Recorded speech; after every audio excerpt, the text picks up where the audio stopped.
Hey guys. How are you guys doing? We are live and we are this like our first like actual episode in a little while since we, like as far as content. How are you guys doing? Let me catch up with everyone. I've got so much stuff to talk about today. It's going to be so awesome. I'm so excited. And I forgot to turn on my my Pac-Man machine. I feel like I have my Pac-Man machine in the back and I didn't turn it on. So, there you go. But that's kind of new. Is it working? I think it is working. My Pac-Man machine does work. I just didn't turn it on, and it's a brand new thing. I got it for Christmas from my brother. So I love stuff, more stuff. Well, you guys like my t-shirt? I survived organic chemistry. So if you haven't checked it out, I do have a shop, and I have lots of little different nerdy shirts and stuff like that. I'm going to start a series of t-shirts with different images of long ago scientists, like Tesla, with a little hashtag crush underneath. I have a Tesla shirt that does that. So yeah. So thanks for being here today, guys. I'm pretty excited. So we have like a traditional show, and I have a quiz, guys. And don't worry, nobody fails here on the show. We just learn. Okay. Nobody's failing today. I don't hand out F's. We just learn about stuff. Let's see. So let me say hi to everyone. Let's see. Microbloganism. What's up? Hey, Math Pig. How are you? Gonna go for it's here. Mistaken Reaper. What's up? Tony Designs. Titan's here. Titan, every time I see your name, because you have a planet afterwards and it's meant to be cheeky. I see what you did there. Uranus with Titan in the front, guys. You can say that at home and sort it out. Athena, how are you? So today we are going to talk about epigenetics. I have got a link in the description on YouTube to a quiz that we're going to play at the end of this talk. And, you guys can play it along at home if you want. If you want to preemptively take the quiz and cheat. You don't want to cheat, do you? You don't want to cheat? That's not fun. Don't cheat. Just hang out, So we're going to take the cheeky. I see what you did there. Yes, Titan, cheeky. Oh my goodness. Next time I'll turn on my machine, guys. I feel badly because I put it back there, It's a quiz. Yes, it's a quiz. But don't worry, if you get it wrong while you're playing, and I'm also going to be handing out Mel's Minions points as well. So I'll be handing out Mel's Minions points to where you can check that out. And we had Tony recently was our first winner for all the points, and he donated all of his points to Exiled. So she should be getting her box soon of stuff and things, right? She should be getting her box soon of stuff and things. She's getting all kinds of neat stuff. I don't want to say yet because it's supposed to be a surprise. There's the Crush t-shirt right there, by the way. And so she's getting some swag. She definitely has a figure from my background. So I'm going to do this every quarter. So every 3 months, I'll take the person who has the most points, and I'll send you a swag bag of stuff. And all you have to do is watch the show. Hop on when I'm on a live stream. Watch the show with us. Any of the shows I do. And just watch, stuff and things. Even better than stuff. There's things with the stuff. And you get to have something of mine from my background. I toss in the box and send right to your door. So how nice is that? Anywho, and it's usually a t-shirt. So you can pick out a t-shirt that you want. You'll get a t-shirt and you'll get a coffee mug and stuff and all that. I won't say anything else. It's because it's a surprise and an action figure of some sort or something from my background. So happy New Year. Happy New Year to you guys. It's been interesting. Is there any thingy-majigs? Of course, there's always thingy-majigs in the stuff and things in the swag bag, right? There's always that. So happy New Year. And Hannibal and Monty, I think I'm going to be on their Golden Turd Awards. And I do a voice for one of their little animojis, little 5H1T. That would be me. So I'll be doing some more stuff with them. They're going to start featuring some of my stuff on their show, which is pretty exciting. Plus, their producer produces some of my shows. So that's pretty cool stuff. Bits and bobs I could go on. Yes, you could. You could go on. So be certain to tune in on that. So thank you guys. I know there are a lot of people that were voting for me for their show to be their favorite guest. So I appreciate the votes, guys. Thank you so much for that. So let's talk about epigenetics. What do you think? You ready to jump into this? Because I think this is pretty cool. So here we go, guys. So epigenetics. This morning, that's me. That's my face. I meant to screenshot this and put it as my whole, well, not really. I like my animated whole screen, so never mind. I'm still playing around with stuff. And I have a new show coming up soon. I forgot to say, well, it's not a new show. It's a revamp of an old show. This Week in BS is coming back. I'm so excited. I've got all kinds of stuff. Peter, also known as Gonna Go For It, is making my intros and some screens for that. And we'll have that premiering at the end of this month. I am so excited. This Week in BS coming back really super strong. So please do check it out. We will have challenges there for you to play along with as well. All right. Epigenetics. People are like, what is this stuff? So let's talk a minute about that. Epigenetics. There's a lot of information available on the topic of epigenetics. There are also a lot of misconceptions about it as well. Well, my goal is with this show is to discuss what it actually is. There's a little bit of chemistry in this particular talk, and all of my references are available online at my website, ScientistMel.com.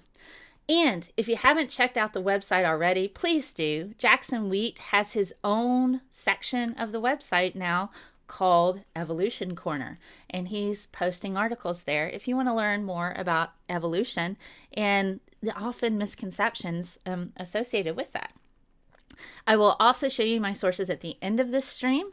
Most of my sources can be found on Nature, NIH, and NCBI. So a lot of these are, I try to use only the best references here. And these particular references are not heavy on the reading. So you needn't worry about it being heavy that All right.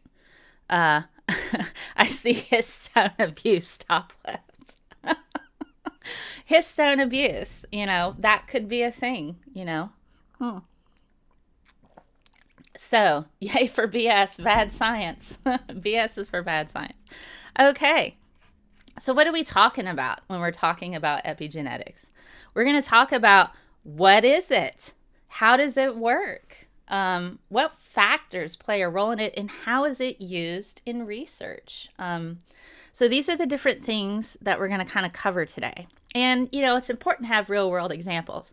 So I have a few of those that we're going to discuss. Where do we see epigenetics in people, So this is kind of the breakdown for it. Histone abuse, as somebody said in the chat a second ago. Epigenetics, essentially, it's the study of changes in gene expression with no changes in DNA. A lot of misconception is that in order for a trait to be expressed, or a change in a trait, change in something needs to be expressed. Okay. Let me put it this way.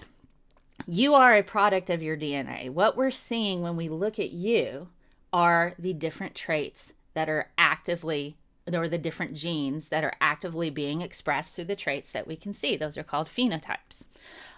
You don't have to change DNA in order to change the expression of these phenotypes. And that's kind of what epigenetics is. Genes can be turned on and off, okay? Genes are expressed in daughter cells. So anytime you have a cell that has a certain gene expression, whenever it replicates, it makes a copy of the current expression. Okay, so these particular traits can be passed on to your children, and also, of course, passed on within yourself and just your body cells. And so this is why we see certain traits appear in certain populations, because those particular genes are actively and consecutively being expressed, not only in the parents, but also in the children. Now, some changes can be reversed. You can turn on and turn off genes. So a lot of this isn't 100% set in stone.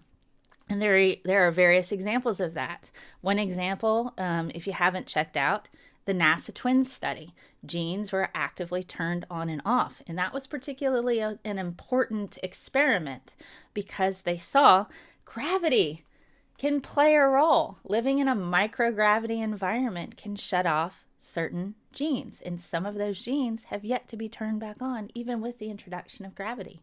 Now, they're not debilitating or life altering type of things where he can't breathe right anymore. It's nothing like that, but still.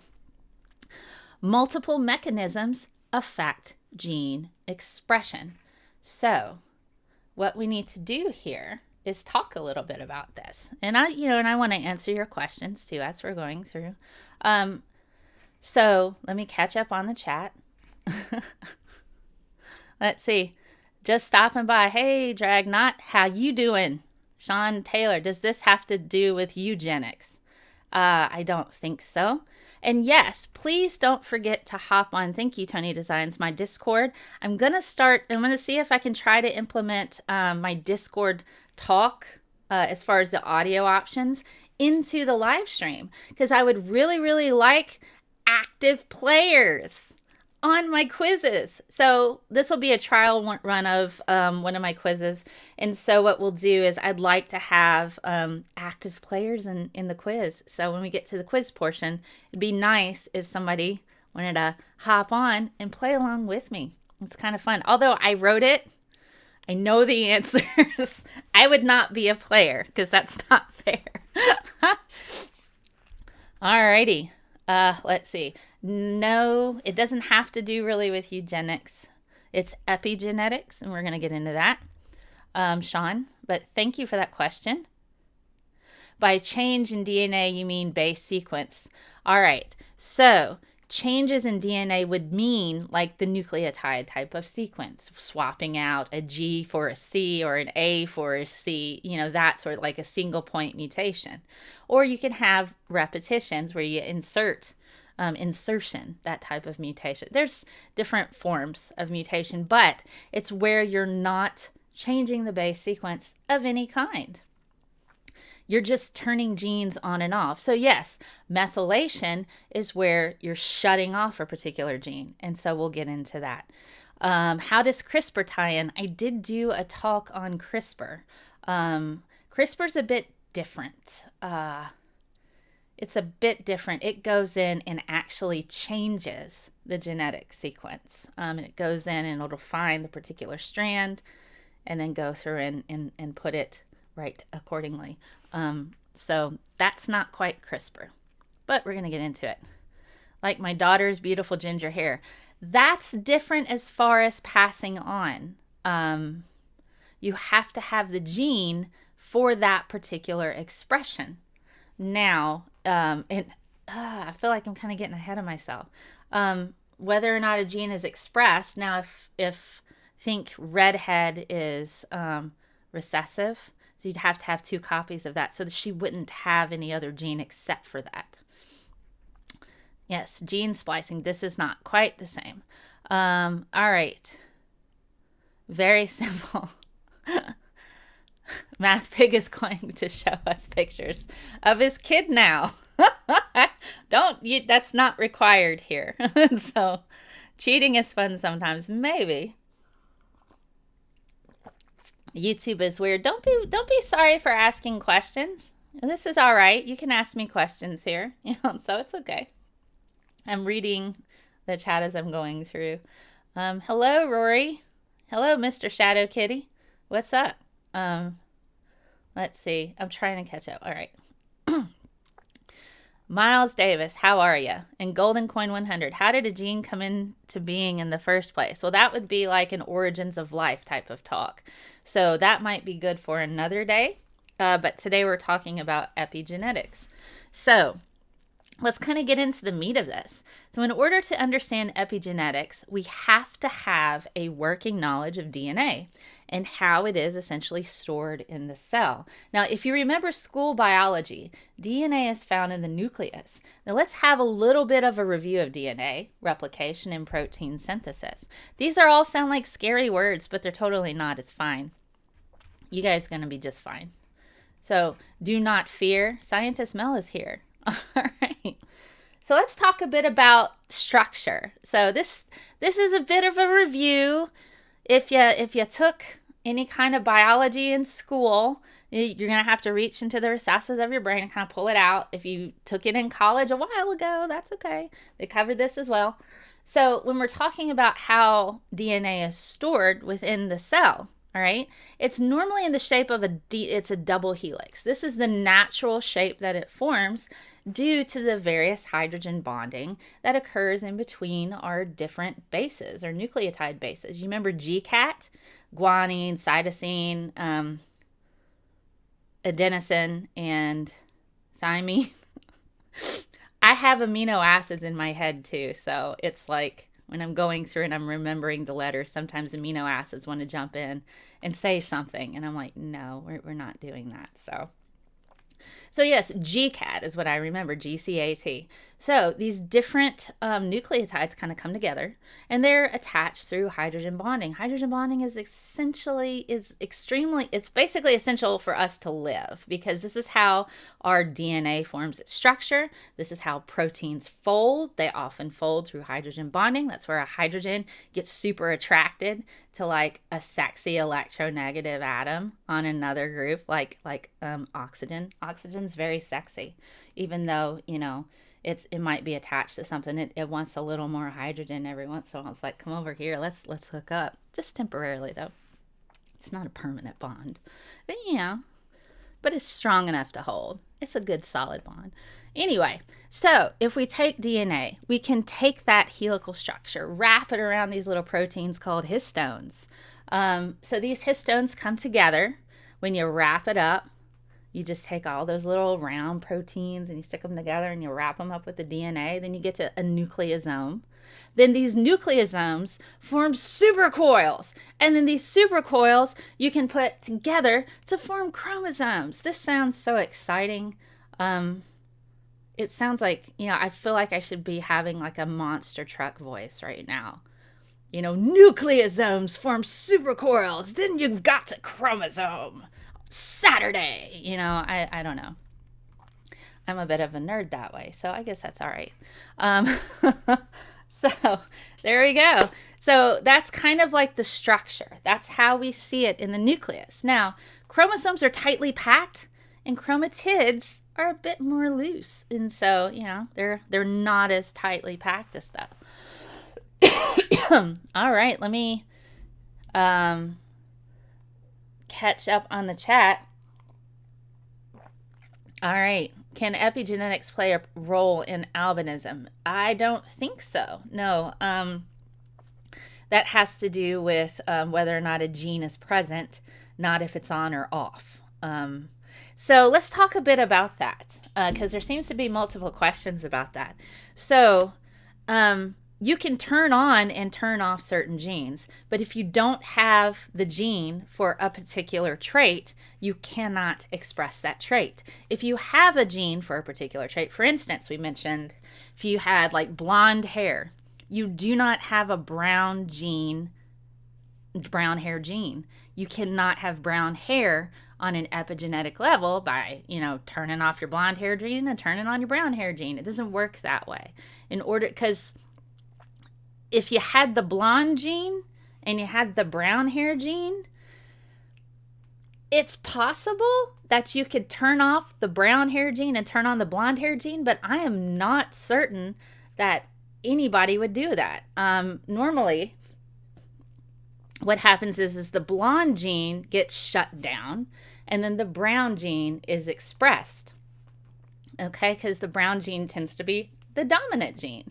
So in order for a recessive trait to present, you have to have both copies, because one of those copies is going to shut down and the other one is going to express. Because remember, and I'll get into this a little bit more, you get 2 copies of a gene for a trait. One from your mom and one from your dad, that way. So one of those are going to shut down. The one that's recessive will shut down. It will be methylated, phosphorylated. There's various different mechanisms that will shut down a gene. And then the other one will be expressed. So in order to have like blonde hair, you'll have to have both of them. And then biochemical things will happen. And one of those copies of those genes will be shut down. This is still kind of like an emerging science, and there's likely going to be other mechanisms that are going to present over time. So there you go. Hello, Miss Ann. Thank you for the compliment. Okay, Sean has a question. Mel, I need to ask you something on a more philosophical level. Can we compare the genetic code to game coding?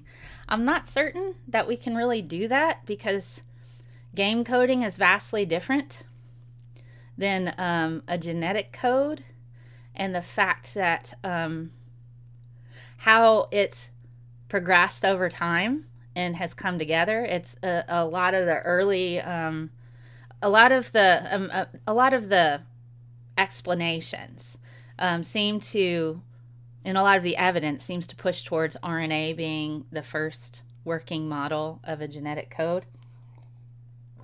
And it falls apart rapidly, so it doesn't last very long. And so modifications over time made a more stable version of genetic information in the form of DNA.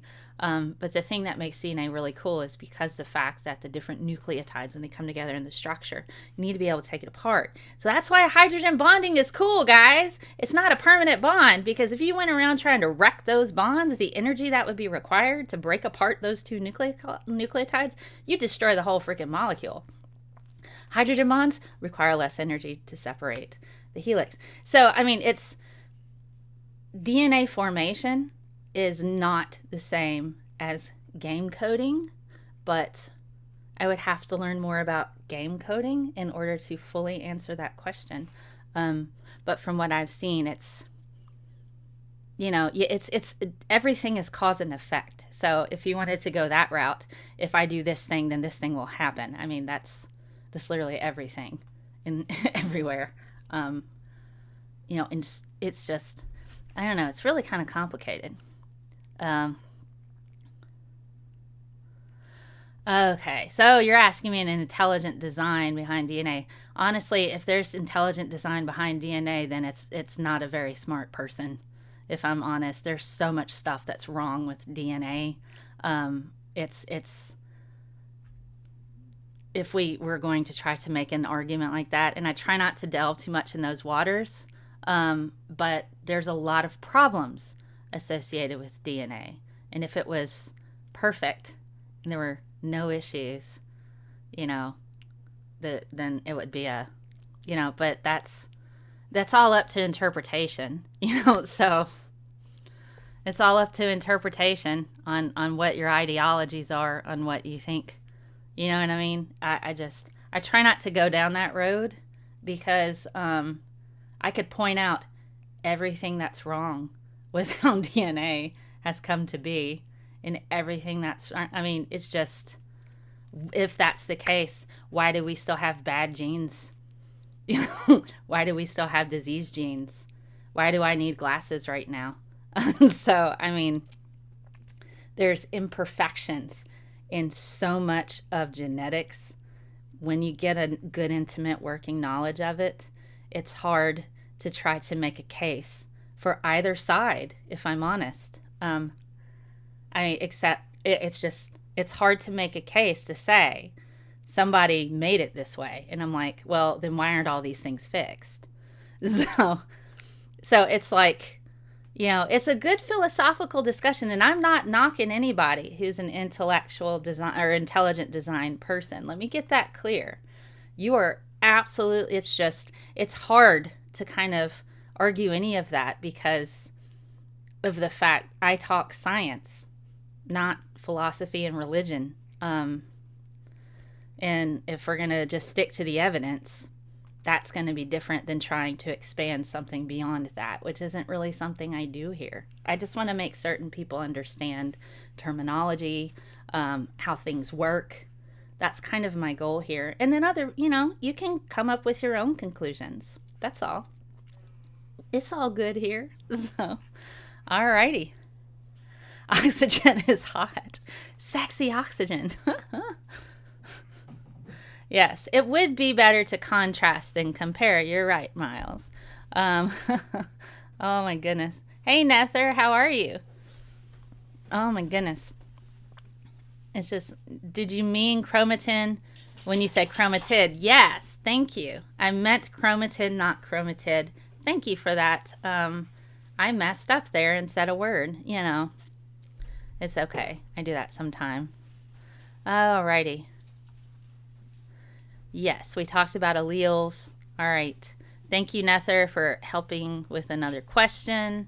Let's see. DNA is a dating game code. It kind of becomes. Oh, my God. Okay, so the hydrogen bonds aren't what holding the DNA together in the double helix structure. It's mostly the interactions with the surrounding water, like in proteins. I think that does play a role, but also you have to have those hydrogen bonds there as well, or it's not gonna stick, So they're all playing a role. So those are all factors in that. Okay. All right. Oh no, I hope the weather gets better. A self-healing machine is as intelligent as it can get. Well, maybe, I don't know. When I do a PCR, I need to figure out the annealing temperature. I use the hydrogen bonds, the primers I have to calculate that. Yeah, fair enough. Alrighty, so, okay, thank you, Nether, for filling in. Thank you, Microbloganism, for different things. So, external factors can affect how things shape. Yes, that as well. All right, so I'm catching up. All right, so let's get back to what we're talking about here. Okay, so let's talk a little bit about protein synthesis. If you remember from biology from school, it's kind of important. This is how your proteins are expressed. So when we look at you, we look at the physical manifestation of your genetic code as formed through proteins. I like this particular gift. This comes from the Amoeba Sisters. It's very dialed down. So, but it serves its purposes here. So when you're dealing with DNA replication, helicase normally opens up and unzips those genes there. You know what I mean? Helicase normally does that. Now, when you're talking about protein synthesis, RNA polymerase, it can go through and unzip the DNA sequence, like here, we see here, and it makes copies of the genetic code, but in RNA. So instead of GCAT, it's GCAU, GCAU. So instead of thymine, it places a uracil there, and it goes through and it makes a portable copy of the messenger RNA, which leaves the nucleus and goes into the cell. Inside the cell, ribosomes latch onto it, And then tRNAs, these are transfer RNAs, they come along and connect amino acids together to form our proteins that we see in you. So that's essentially protein synthesis. Transcription, and then translation. Transcription, we're writing out the code. Translation, we're reading the code, and we're putting together our amino acids, and then we make our proteins. And so what does this have to do with epigenetics? Whatever gene is open for transcription that's being expressed and not silenced, that's the gene that controls the proteins that are made. So it has to be turned on or off. And that's kind of like what we're getting at here. So, so this is where we say not all DNA forms proteins. All right. So this is where we get into epigenetics. Some genes are turned on and others are turned off. While all of your cells contain your entire genome, not all genes are turned on. For example, you wouldn't want liver activity happening in your eyeball. So liver genes are turned off in your eyes and turned on in your liver. There are various mechanisms that are involved in turning on and off these genes. All right, let me catch up on the chat here. All righty. Oh, we got some people playing Streamlabs games. So yes, that's how you can get more points too. There's lots of different games that are set up in the chat on YouTube, so you can go through. I am streaming on lots of platforms, so the points are only really work on the YouTube platform. Unfortunately, I've not found a way to make it seamless through Facebook, DLive, Periscope, and YouTube. All right. Not all of your cells, red blood cells don't. You are correct, microorganism. That is absolutely correct. They don't have a nucleus. If it doesn't have a nucleus, it doesn't have your genome. All righty. So let's see. All right, catching up. Differential gene expression isn't the same as epigenetics. Not certain what you're getting into. It's similar in that you can turn genes on and off. And that's essentially one of the core things that they look at with epigenetics, gene expression, and how it's regulated. You know, gene regulation is a very important core study on that. And so that's where we get to this. Gene regulation. So here's different ways that genes, that the different mechanisms that are involved in gene expression. We have methylation, acetylation, phosphorylation, ubiquitination, and the last one's so hard to say, sommeliation. Yes, epigenetics are the different mechanisms that regulate gene expression. Thank you, Nether. Have we found a way to create DNA from raw elements? I don't know what you're asking me. We have seen amino acids come out, particularly with studies associated with Titan. You can look at some of the experiments that they're doing where they're getting, just look those up. There's different experiments that they're doing to try to determine whether or not biological macromolecules can form on Titan. So you can go and have a look at that. I think NASA's reported some of that stuff on the formation of structures that resemble our own building blocks of our foundational building blocks of our own macromolecules. So that's pretty cool. All right. Methylation, acetylation, phosphorylation, ubiquitination, and sommeliation. I don't say the bottom two words often. I am in academia.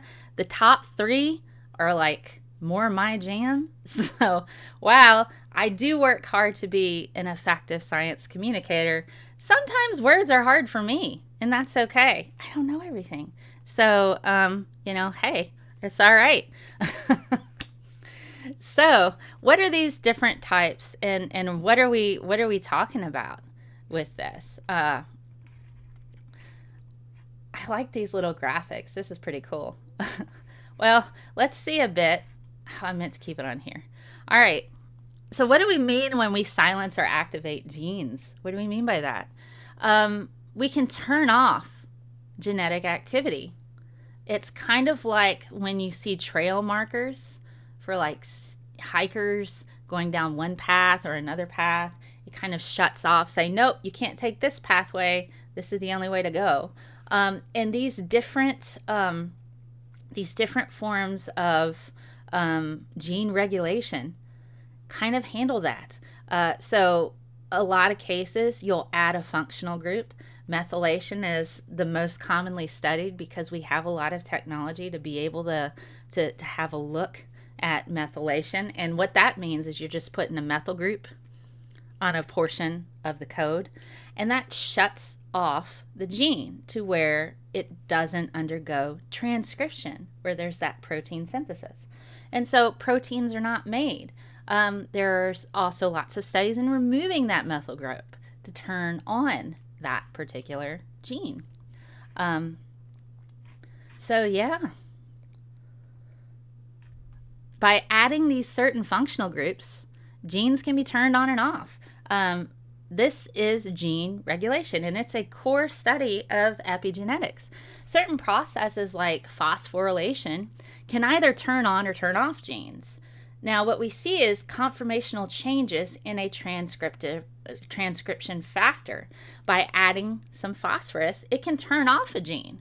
But sometimes, if it doesn't alter the shape of the transcription factor, it can turn on that gene. Now, what is a transcription factor? Well, they're essential in helping to regulate the rate that a protein is made. Now, when we're talking about promoters, promoters are also regions of DNA that start the transcription process, and they can be modified as well. Now, the most common, I mentioned methylation, is the most commonly studied form of gene silencing, as we have a lot of tech to do this.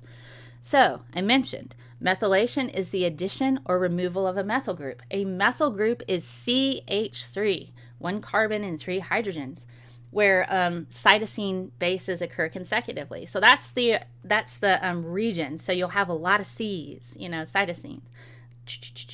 Then they pop a methyl group right on the top there, and they're like, yeah, no, we're shut down. No proteins made today for this section. And that's kind of how that works. So if you remember GCAT from high school biology, so that's where that C is, lots of C's in a row. So DNA methylation was first confirmed to occur in human cancer in 1983. Now, it has been since observed in many other illnesses and health conditions.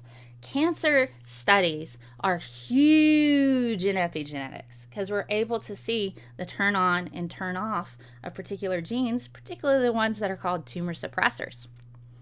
So you can have a go with that. Alrighty. But it turns it on and off specifically. How does it target that? That came from DLive. All right, so how are cells? It's turning off genes based on where they are. Okay, so you do have cell differentiation. So are you talking, okay, how are cells? So that's conic 40 on DLive. How are cells? Is it turning off genes based on where they are? Is that it? Well, environmental factors, I'm going to get into the different factors that play a role in what genes are turned on and off. And that's a budding bit of research. They're learning more and more about things like that. And I have some real world examples, particularly people in the Netherlands. And I've talked a bit about the twin studies with NASA, the effect of gravity on a human body will shut off certain genes as they're not needed in a microgravity environment. That's one thing that is so common throughout the study of human biology and biology in general. If you don't need a particular protein, your body will not waste resources in making it. So some forms of silencing can be reversed. So you can have different types of genes that can be turned on and turned off just based on changing your environmental factors, whether or not that protein needs to be there. That's really important. So let me get into a bit more of that here in a second. Let's see. Let me catch. Alrighty. Being HIF. Prime example of transcription factors in cancer being HIF. All right. Let's see. Hitting like now prevents deleterious epigenetic changes you've accumulated from being passed on to the next generation. You know, I cannot confirm that, but it would certainly make me happy if you hit the like button. It is pretty amazing, Conic, isn't it? So another significant epigenetic process, we're talking about chromatin modification. So you remember, DNA is packed tightly in a chromosome. Well, it's looser in a chromatin, and you can modify that chromatin. So it's essentially that complex of proteins, those histones. In DNA, it's tightly bundled, and it fits inside the nucleus. So we kind of went over the structure of that.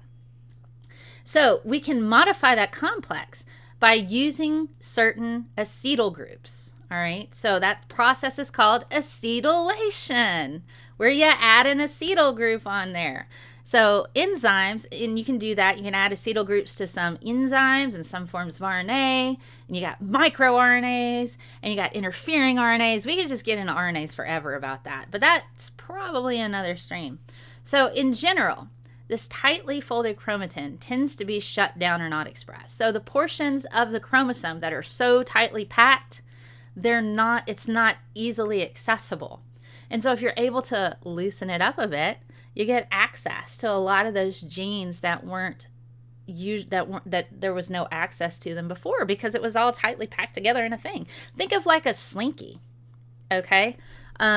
The tightly packed part of the slinky, you can't really get to anything in there. But if you pull it open a little bit, you got some spaces you can put your fingers, right? Same kind of idea with chromosomes versus chromatins, right? So while more open chromatin is functional and expressed, the tightly folded stuff, that's more part of the main part of the chromosome, that tends to be shut down or not expressed because they can't get to it, you know? It's not easily accessed. So let's see. So let's talk for a second about imprinting, okay? And then we're going to have a quiz here in just a bit, guys. I hope you guys are down for a quiz. Don't be scared. It's going to be fine. Y'all are going to do great. And play along in the side chat, because I'll hand out points for participating, okay? If you're here and you're playing along, I'm going to hand out points. It's okay if you get it wrong. We're here to learn. We don't hand out F's here. We just learn. That's all. All right. So if you remember your basic genetics, you have two alleles for a trait, one from your mom and one from your dad, right? So imprinting is when one of those genes is silenced from one of those processes that we talked about, like methylation or acetylation. This is also why we can see like identical twins can look slightly different, because certain genes have been shut down. So if the expressed allele is damaged, this can cause potential harm to the organism, whether it's from susceptibility to disease, certain toxins, or other harmful types of substances. Now, imprinting was identified through corn around 1910. And it was later confirmed that imprinting occurs in mammals in 1991, guys. This is not ancient science. This is, 30 some odd years ago, maybe? Not too far ago. And so imprinting is essential in helping us understand dominant recessive genes, not just through hereditary patterns, but we can see that, with gene regulation, right? Shutting down genes and turning them on, All right, so there are about 80 different human genes that were identified that can be imprinted. Now, there's a lot of debate on if it's 80 more or less, because methods and evidence in science are always scrutinized by different scientific groups. So the general consensus is like, yeah, there's probably about 80, maybe some more, maybe a bit less, but we're going to think 80 right now. But we're still looking at all the evidence. We're checking, dotting our I's, crossing our T's, minding our P's. So there's still a bit of debate on how many genes can be imprinted. So that's pretty neat science there. So let's see. I'm catching up. Hey, Tommy from the Bronx. How are you? Thank you for joining, and thank you all for being here in the chat.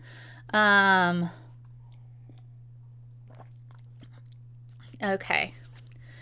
So let's see. I'm glad that the chat's showing up in the stream here, because we have a lot of cross-platforms individuals talking to each other. So for a conic 40, it does so over feedback symbols, exposure to certain stimuli like chemicals or even light trigger signal cascades that result in different levels of expression. That's what we're going to talk about right now, Nether. Factors. Factors that affect gene expression. Genetic sex plays a role. If you're a genetic female, you have 2 X's. And keep in mind, there's a lot of emerging science when it comes to genetic sex and that sort of thing. So what I'm talking about is where you have 2 X's and an X and a Y. Now, there's lots of different things that can happen where you have intersex, where you have 3 X's, or you'll have 2 X's and a Y. I'm talking about mostly the X and X and the X and Y, but this still kind of plays a role. So in women, genetic sex, one of those X's are going to shut down because we don't need both. All right.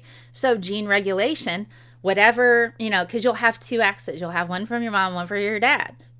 So on the genetics of that, what has to happen is one of those X's has to shut down. So when you see, like, particularly in women or identical twins that are genetically female with that are not intersex, where they have the 2 X's, whichever X shuts down in the cells, that's whatever genes were on that X. That's not expressed. The one that's left open to access is expressed. So genetic sex plays a role in the different factors. So you can see 2 women that are identical twins, and they look a bit differently and have slightly different traits because the X's that shut down, they're still learning about which one is chosen, but they can have different X's shut down in different parts of their body, so different body cells. So that kind of plays a role. Even though they're genetically the same, they have the same code, the ones that are expressed can be different depending on which X was shut down. You have disease. Diseases can play a role in whether or not a gene is expressed. Cancer is a huge one that they look at because of the modification of, different transcription factors and in turning on and off, different genes, including like the tumor suppressor gene. Drugs and chemicals, exposure to these different types of things can play a factor in whether or not a gene is turned on and off, and temperature and light. So let's talk a bit more about this. And yes, you can pass on your genetic expression to your kids. And there's case studies of that. And I have a few examples. I have a good example of that to talk with you about. So let me catch up on the chat here. All of this is amazing. Let's see. Let me see if there's any questions. Alrighty. All right, let's see. There's the mitochondrial Eve, who is the most recent ancestor of all humans. Mitochondrial Eve, still alive today. We have all the specific mutations in our mitochondria she had, but she wasn't the first. Huh. Oh, mitochondrial Eve, yes.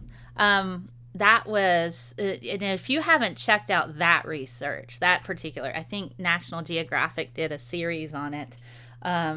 All of your mitochondrial DNA come from your mother. And so that's really important, particularly in human history, because a lot of the history of women has kind of gone by the wayside. So this fills in pockets of history for migratory patterns of women. It's pretty awesome. So do check that out. You should always mind your pee, otherwise it gets gross. Hydrate, people, hydrate. Oh my goodness. Also a Y chromosome. Let's see. Let's see. Let me see. I'm catching up.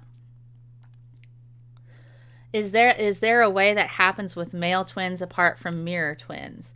I think so. I mean, because so they have one X and then they have the Y. There's not a lot of genetic information on the Y chromosome. It's just, basically testosterone production and stuff like that in order to kind of get into, formation of secondary traits, and gonads and that sort of thing. But there are different things within the X chromosome that can shut down, and you can see variations. It's just more pronounced in women who are twins because of the two axes. You can see it a bit better. But yeah, there'll be variation between males. It's just not as pronounced because of the single X, but you do have shutdowns of genes within that. All right. Okay, so there's also differences. I'm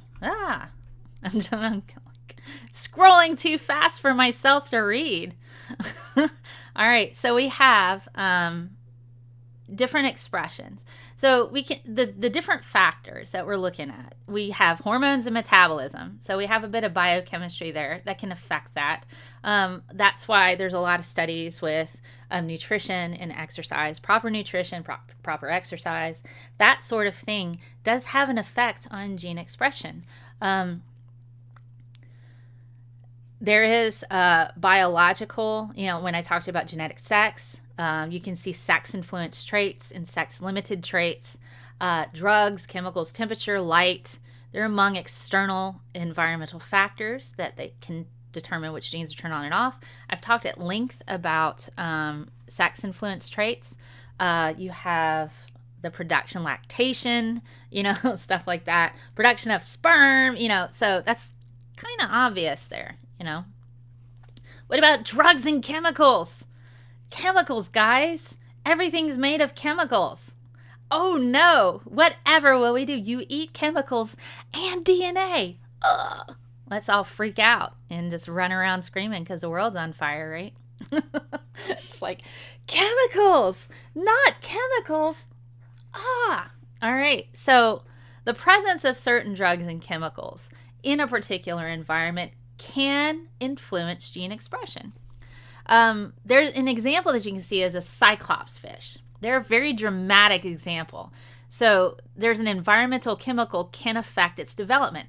So in 1907, C.R. Stockard created what was called the cyclopean fish embryos by placing fertilized fundulus heteroclitus eggs in about 100 milliliters of seawater mixed with about 6 grams of magnesium chloride. So normally the particular embryos would feature like 2 eyes, you would see. However, in this experiment, half of the eggs placed in the magnesium chloride mixture gave rise to one-eyed embryos. So the presence of certain chemicals in, embryonic stages with this particular cyclops fish caused it to only generate 1 eyeball instead of 2. So it shut down some of those genes. So another example, how chemical environments kind of affect gene expression. There was a case involving supplemental oxygen administration that caused blindness in premature infants. And this was from Silverman in 2004. So in the 1940s, we had this supplemental oxygen administration became a popular practice when doctors noticed that increasing oxygen levels converted the breathing pattern of premature infants to normal rhythms. All right. But this is the bad news. There is a causal relationship between oxygen administration and retinopathy of prematurity, so ROP. So although this relationship wasn't known at the time, by 1953 they had blinded approximately 10,000 infants worldwide. So they're like, hey, we can get them to breathe better. Oh no, we've blinded everybody. So so in 1954 they did a randomized clinical trial, and they identified at that time that supplemental oxygen was the factor in causing this blindness. So this further kind of complicated the issue that too little oxygen results in a higher rate of brain damage and mortality in premature infants. So if you give too much oxygen, you make them all blind. Not enough oxygen, they all got brain damage or they might die. So the optimal amount of oxygen, even now, necessary to treat premature infants while completely avoiding these complications, it's still not clear. They don't know 100%. So just a quick shout out to the NIH and NCBI. They have amazing resources that are pretty easy to digest if you're not too heavy on the science terminology. Have a look there, and you can kind of check out some of these other things. But here's different examples of that. And a lot of these things, unfortunately, a lot of the things that they learned about the effects on humans was in treating premature babies. But we learned, right? We learned. So we just won't do that anymore. Oh, and temperature and light. Nether brought this up before. Let me catch up on the chat really quickly. The neat thing is that it's not the same X chromosome that's shut off throughout the body. So women are stripy. Yes, microblogganism. That's what I was trying to relay. So thank you for putting that kind of in a nicer package for that. So that was a good thing. Thank you. Okay, so let's see. The unexpressed genes get shut off but are still there. Yes, they're still there. They're just not actively turned on or being, involved in protein synthesis. Alrighty. Chemicals, more like chemino. Okay. Oh my goodness. So I'm catching up. There are genes for each eyeball.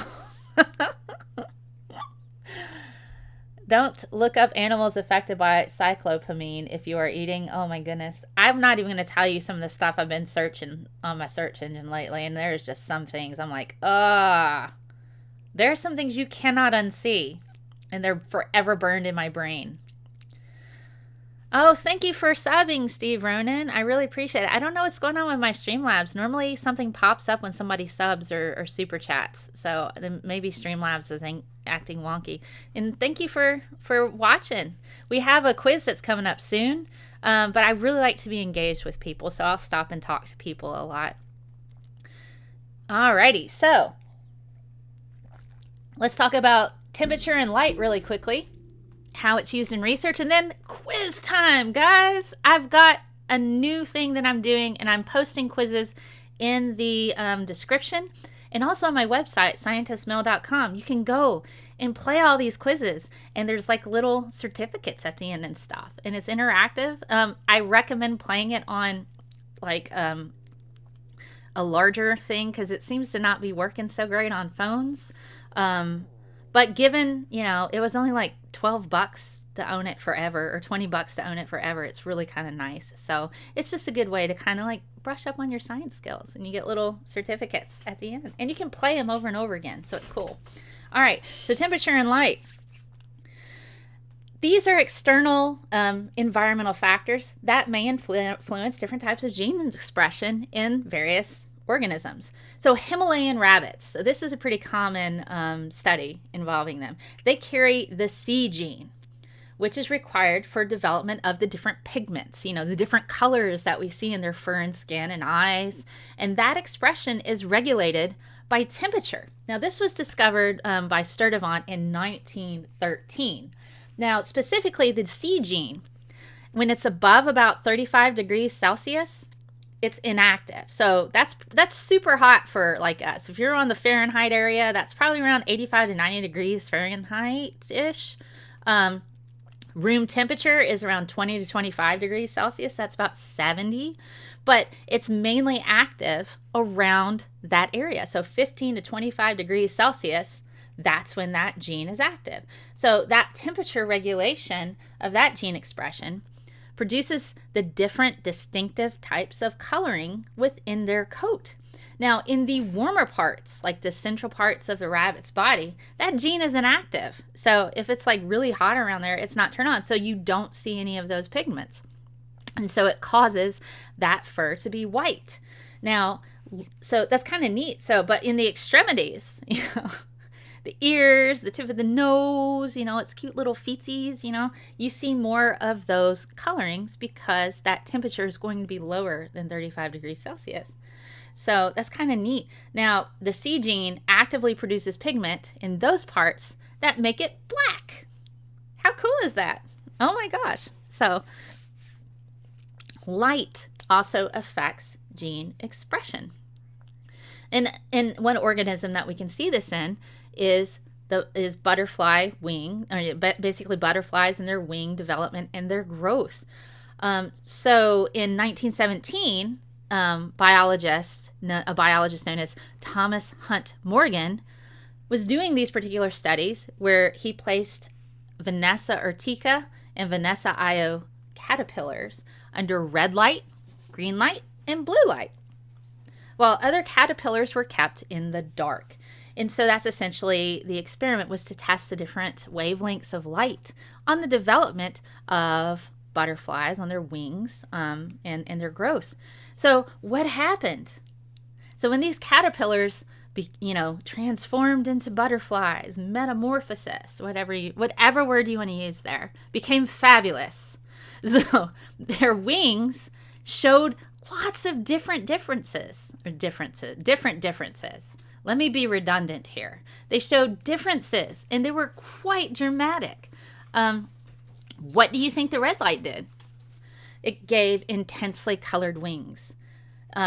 So the green light gave like dusky colored wings, and blue light and darkness led to paler colored wings. So these particular Urtica butterflies reared under blue light, and the butterflies in the dark were larger than the other butterflies. So the blue light and the dark caused those butterflies to get larger even though their wings were paler. Light is a thing, guys. Let's see. Caterpillars are fabulous. They are. They're fabulous on their own. I'm not going to shame caterpillars here. There's no shaming of caterpillars on my channel. So there you go. Catching up. So all of these different factors can play a role. So what about research, guys? What are we looking at with research? I had a picture here and it didn't stay. Sometimes my pictures that I put, I'm like, I need to put a picture here, and then it just doesn't, for whatever reason. It's like, nope, I had a picture next to this. So research is focusing primarily on diseases, cancer, lots and lots of cancer research associated with epigenetics. They expect that more mechanisms will be discovered as we continue to look at gene regulation and gene expression. Factors. There are so many factors that we're learning about that are associated with that. And metabolism is one of them. Nutrition is a thing. And I have a case study to talk with you about that here in a second. Inheritability, where we see it in populations, how certain genes tend to be expressed more with certain populations of individuals versus others. So, one example, let me see if I can pull that up.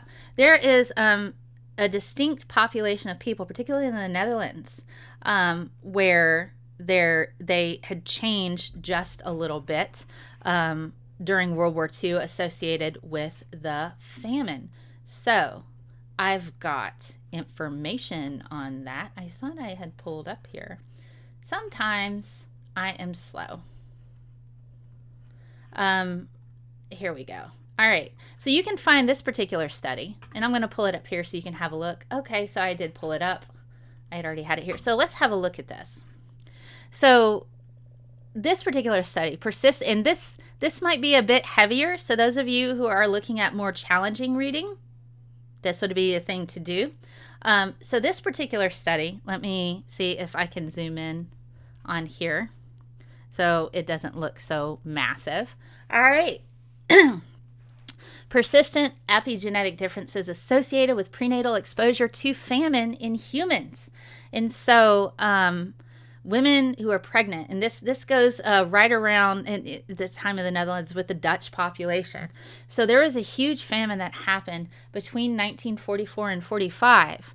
And what they found was like there was less DNA methylation of a particular gene compared to their unexposed same-sex families. So essentially, the mechanisms behind these are a bit unclear, but the epigenetic dysregulation has been hypothesized. So they show that these individuals had this different gene expression versus unexposed same-sex siblings. And so this changed the height. First, they started out smaller, like smaller children, but this actually changed how tall they got. So you can see this actively observed within the Netherlands population. So you can check out the results. So they checked out the family who were conceived during the famine 6 decades ago. They looked at the unexposed siblings to the famine, and they found that deregulation of that gene existed. It seems to have affected how tall they are, and so there's taller populations of individuals here, and they had smaller sizes, but it's neat. So you can check this out, and I've got links to that at the end of my talk, where you can kind of have a go with that. But this is completely available. Persistent epigenetic differences associated with prenatal exposure to famine in humans. So shout out really quickly to Doc Savage for shooting that to me this morning. He sent that to me this morning, and he's like, here's a great study, Mel. And I'm like, thanks, Doc. He's really nice. Well, he's mean to some people. He is mean to some people, but that's okay. I'm glad he's my friend. That's all. So there you go. Anyway, he's also a really good resource, particularly with biomolecular mechanisms. He does a lot of pharmacokinetics and immunology and receptors, proteins, all that kind of stuff. So we have nice conversations. Okay, so let's see. Let me catch up. I think I've caught up on all of that. I think I've also caught up on everything associated with our talk. Are you guys ready for a quiz? Are you ready for a quiz? Maybe, maybe not. Let's see how you guys do. Could you explain the thalidomide disaster in the UK in 1962? No, I can't, because I don't know that much about it. But now I'm really curious. So thank you for that question. I'm going to have a look and check it out and see what's going on with that. All right. So let's go ahead and get ready for our quiz. Okay. You guys ready?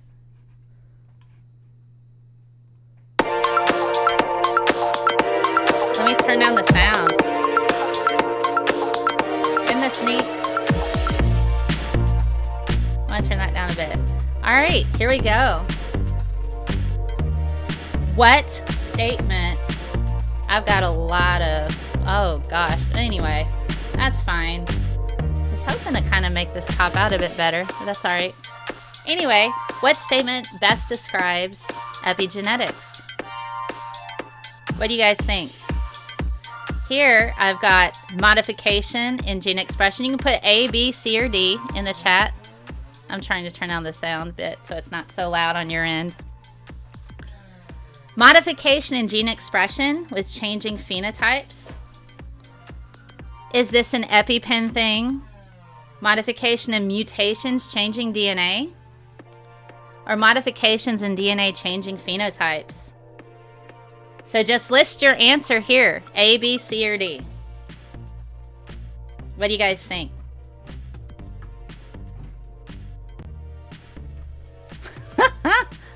You just type your answer here. I'll give you guys a second. We have plenty of time to do this. What do you think? A. Very good, guys. Modification in gene expression changing phenotypes. Methylation of promoters leads to, what do you think? Is it activating gene expression? Silencing gene expression? I need to express myself? Or mutating gene expression? I put joke answers in here if you guys didn't notice already. I try to be funny. All right, so that music was loud. Note to self. What do you guys think?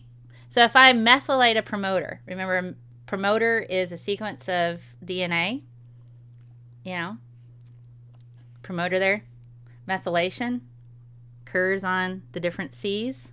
What do you think? Think it's B, silencing gene expression? B, but also C, I need to express myself.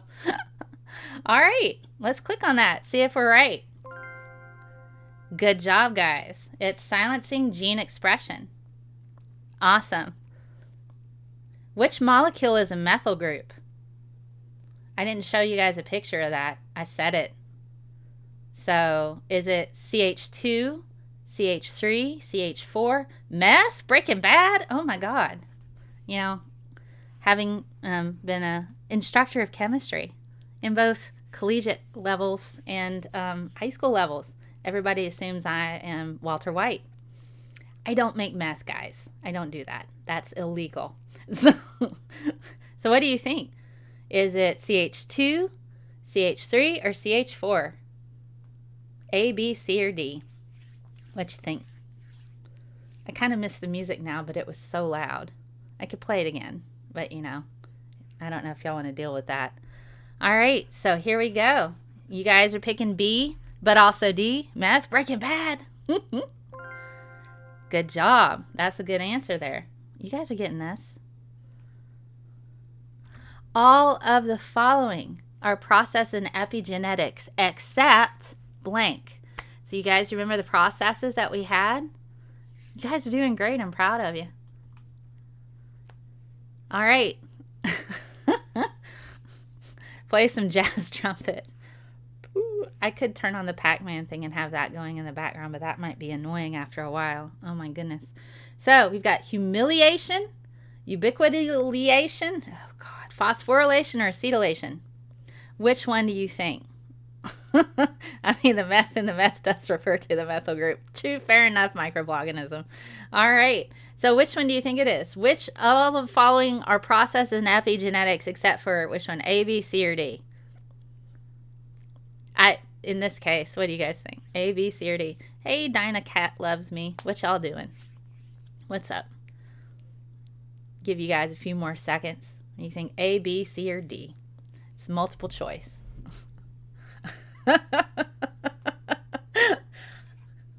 General consensus is A. Humiliation, that is not a process in epigenetics, but all of the others are. Ubiquitination. Gosh, I don't say those words so often. And, you know, but humiliation is not one of them. But phosphorylation and acetylation definitely are. Fair enough, microorganism and nether. You guys are naughty. When chromatin is tightly folded, it tends to be blank. When it is more open, it tends to be blank. So let's see what those answers are. When chromatin is tightly folded, it tends to be expressed. When it's more open, it tends to be silenced. Is it stored and mutated? Or can I be helicase so I can unzip your genes? That's right up microorganisms and nethers. That's up y'all's alley. Or silenced and expressed. So if it's tightly folded, which one of these would be the first one? If it's tightly folded, is it silenced? And when it's open, it's expressed? Or, you know, what does it tend to be there? Or is it expressed and silenced, stored and mutated? Can I be helicase so I can unzip your genes? All right. We went with D. Majority of y'all picked D. Good job. And if you want to play in the future, the link to the quiz is in the prescription, in the description. But I will also post it on my website, scientistmel.com/quizzes. Scientists have identified about blank human genes that can be imprinted. This is up for debate. I don't do much stuff. Microorganism. Oh my goodness. So, yay, genetics. A, B, C, or D. We got 60, 70, 80, or yay, genetics. A, B, C, or D. What you guys think? I found people that can make double entendres about epigenetics. I am home. Thank you, Titan. Oh my goodness. You guys are funny. Which one do you think? Is it 60, 70, 80? You can just put in A, B, C, or D, and I will plunk on the answer, not the correct answer. May not be the correct answer. Whatever the main, whatever y'all decide to pick. We got D, but also C. Yeah. Yay, genetics. That's so hard. When I make these quizzes, people want to pick like the joke answers every single time. We got C. Yay, genetics. D. Oh my goodness. All right. Well, yay, genetics is always a correct answer, but it's 80. You guys did good. The blank proteins hold DNA tightly wound and can be modified by epigenetic processes. Which of these proteins are the ones that tightly hold the DNA together? Don't snap your wound DNA, guys. You don't want that to snap. It's bad. Methylase, heliocase. Don't snap your wound DNA or a histone. We got D. Miles is picking D. What do you guys think? I think it's cool. I'm having fun. D. All right. All right. And there's my website down there, ScientistMel.com. I've recently updated it a bit and made it kind of look a little bit different, but it's fun. D. We got people picking D. All right. It will get put back together. DNA huggase. There you go. Histones. Good job, guys. Blank describes the event where one of the pair of alleles for a trait is silenced by an epigenetic process. What do you think? We talking about sexy times? Imprinting, replication, or methylation? Which one of these describes the event where one of the pair of alleles for a trait is silenced by an epigenetic process? People picking the D. Microorganism. Where one of the pair of alleles for a trait is silenced. Ah. Yeah, are we... Okay. Let's see. Which answer you guys think? A, B, C, or D? This is a trick question, man. This is a trick question. We are not... Are we talking about sexy times? B, but it starts with A. We got a B. We got a D. I think I have more B's than I have D's. So we got more B's. Imprinting. That's specific to this. Although methylation could be a process involved in that, the technical definition is for imprinting because the pair of alleles for a trait is silenced by an epigenetic process. There we go. We could debate that. Acquired scientific evidence indicates that many genes, blank, and environmental substances are players in epigenetics. Diseases, gravity, mean things, oh my God, are chemicals. Which one is the best answer here? That has the most evidence associated with this. Substances and environmental substance factors. This is probably not the best written question. Mean things. Oh my God. Mean things can shut off stuff. I guess. I wrote this quiz last night. Let's see. Let's see. What is the amount? Think about the research. Environmental substances are chemicals, guys. That's a hint there.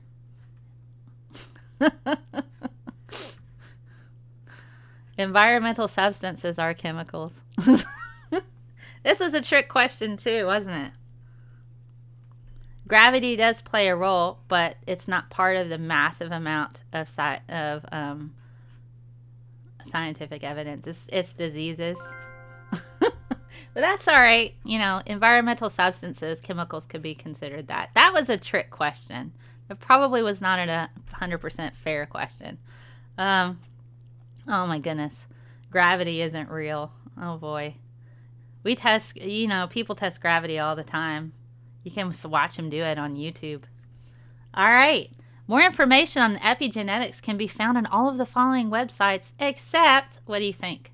NCBI, NLM, NIH, Nature, SoPets.com, or NIEHS.NIH.gov. Which one do you think? Which one you will not find epigenetics in detailed information for on which website? What do you think? I forgot to play my quiz video thingy, but I can play that here. SoPets.com. That's right. That is not one of the websites that you will find epigenetics. So thanks for playing. Thanks for playing, guys. Here's hold on. I can't. Here we go. You have played Scientist Mel Science Trivia.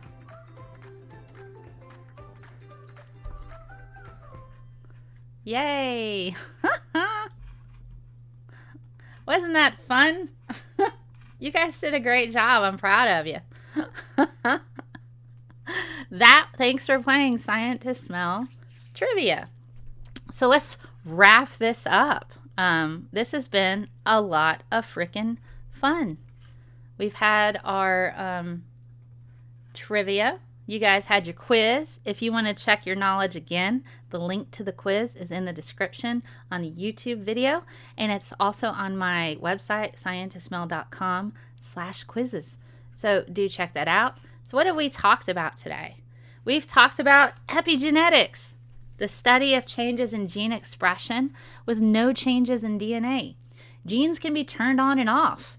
They can the changes can be expressed in daughter cells. We've seen that with the Netherlands example. Particularly, it can be hereditary. It can be passed down to children down the line.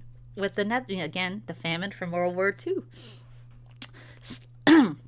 Excuse me. Some changes can be reversed, and multiple mechanisms can and do affect gene expression. This is what we've talked about, guys. Epigenetics. What is it? How does it work?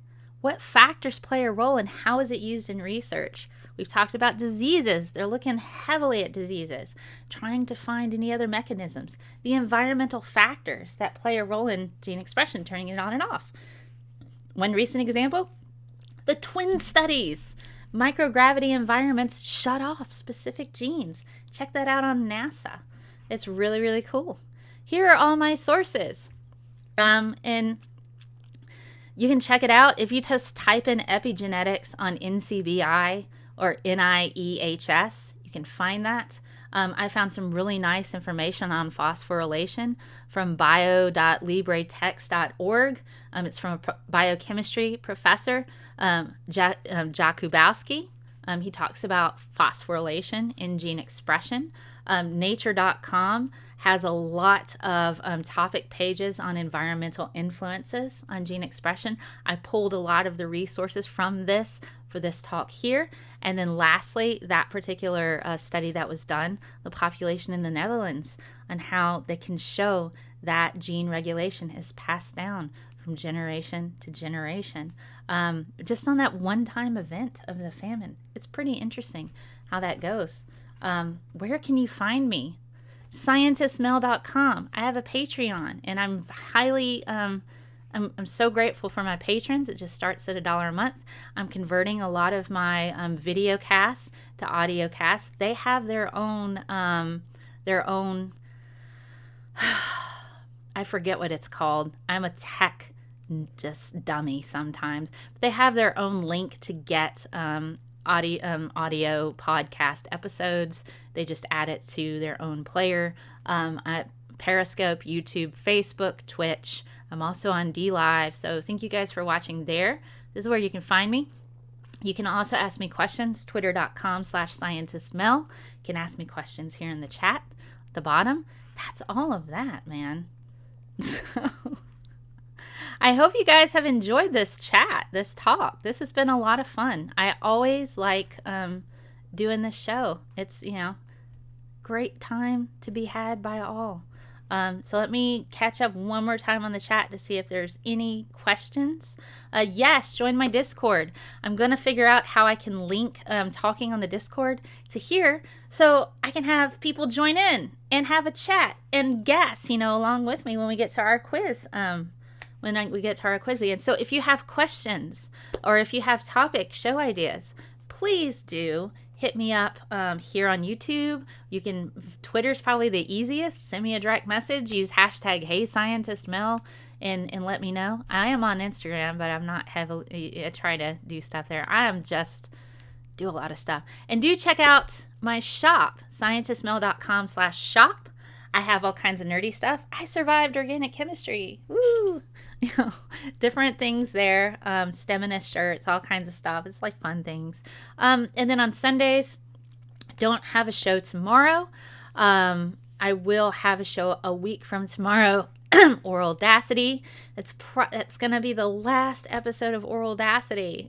So, so check it out. Omnieris will be on that show. And then starting the following week, we will have another show similar to that called This Week in BS, reviving that with a lot of the same format as Oral Audacity.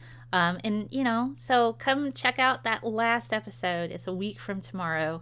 It's been a wonderful, amazing experience to have Doc on for that show. But he's got a lot of different things that are going on in his life. And so he'll talk a bit more about that.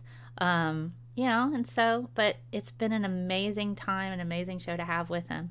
I know, but there'll be more explanation for that a week from tomorrow. But that's okay. We'll still have a Sunday show with all kinds of guests coming back on to talk about stuff. I love it too. It's my favorite show that I do, but unfortunately life gets in the way sometimes and there's stuff that has to be done and whenever he wants, he can come back and we can do the show again. But there's different things that are going on that, I won't talk a lot about that. But it's stuff that he needs to do now. So he's a terribly important person, guys. So he has different things that require his attention. So, and I respect that. But he's still one of my dearest friends. And, things happen, but I'm happy for him for the different things that are going on in his life, and he's absolutely loved being on this show. Oh, I know, but that's okay. We're still going to have a Sunday show. It'll be on at noon, the same time as before, noon Central. We will still be comically ripping apart bad science this week in BS. I have guests that I'm lining up and it's amazing. We're working on screens and intros. And we'll still have stupid things. There'll be a challenge for you guys at home to participate along with. So it'll be similar. We'll still have amazing guests on. And just go on with that show, This Week in BS. There's older versions here, but we're giving it a facelift, and we're going to bring in all of the stuff. So we're going to bring in all of the stuff, a lot of the stuff that we had over in Audacity. We'll still have our little fake commercials. We'll have our riff videos, really bad science videos with experts in to just rip it and destroy it. You know, it'll be fantastic, as well as a challenge and more stupid things for us to talk about and just have fun with. So it'll still be a similar format, but we're just going to call it This Week in BS. And then when Doc is free again, he can come back and we'll do Worldacity. But, you know, I'm going to kind of, it's its thing. I'm putting it in a box. And when he's free again and able to, we'll bring it back. So there you go. Yes. And Peter's making all the screens and stuff. So I'm excited. It's going to be a good show. And, you know, it's all right. Things evolve and change. This is the very nature of science, right?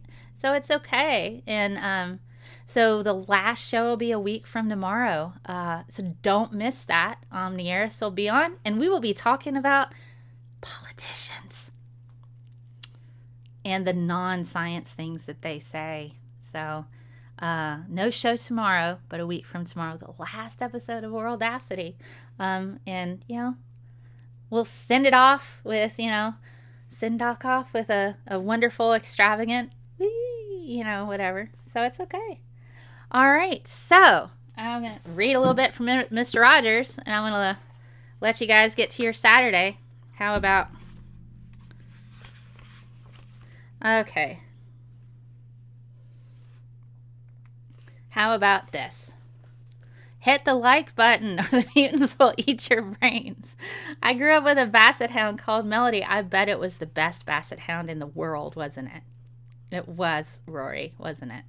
Okay, so I like to read from the World According to Mr. Rogers because we don't have enough Mr. Rogers in our lives. I don't think we need more of this in the world.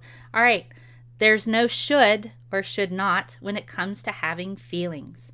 They're part of who we are, and their origins are beyond our control. We can believe that. We may find it easier to make constructive choices about what to do with those feelings. So, feelings happen. They're a thing that happens, but we can make constructive decisions if we understand them. We understand other people's feelings. You know, maybe try to be a bit better with that, you know, make constructive decisions. And sometimes these feelings are beyond our control. So understanding that your feelings are feelings and they're going to happen, being able to set those aside and recognize, okay, I got to feel the things, putting them in a box, say we have to make constructive decisions for that. Yeah. Yeah, science and politics don't mix so great, but we're going to talk about the bad science that politicians say often. Okay. So there you go. All right. So try to remember feelings are feelings and logic is logic. Try to do the best you can with what you got. Feel the things, but, you know, make constructive choices, not based on your feelings, but, you know, set them aside. Okay, these are my feelings. Let's look at this from outside perspective and make decisions and choices based on that. You know? Man, so I guess that's all I've got for you guys. Be certain. Check out my website, ScientistMel.com. I have a shop there. If you like t-shirts, mugs, and stuff, give that a go. If you've watched and played along with us on YouTube, your Streamlab points are adding up. So in 3 months, brand new opportunity for a swag bag. Yay! And I guess I'm gonna end this with a Mr. Rogers quote. You always make each day special for me. You know how? By just your being you. I will see you guys in about a week next Saturday. Don't know what the show's going to be about yet. So drop me a line on a topic and I'll see if I can throw something together on that. That'd be cool. And if you're a patron, show topics from them are automatically pushed to the front. So keep that in mind. So I will see you guys next time. Bye. Thank you for being here.